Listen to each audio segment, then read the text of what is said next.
Hello，大家好。那我们今天来讲一下怎么样去实现我们现在这个金属的效果。就是从左手边这张变成右手边这样。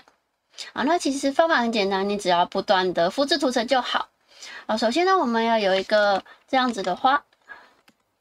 或者是任何一个灰阶的都行。那这个光源的部分呢，当然是越正确越好，但是不要太强，不要太强，不然等一下转出来可能会很奇怪，会有一片黑黑的之类的。我们呢复制一个图层，然后 Ctrl+I 反转，使用差异化合并，再复制一次，然后 Ctrl+I 反转，差异化。你可以再做一次。像这样子如果你多做几次，这个金属效果就会越强，那就看你的需求咯。那我觉得大概3次左右是我觉得差不多的效果。你可以再用色调曲线去稍微调整一下它的对比度。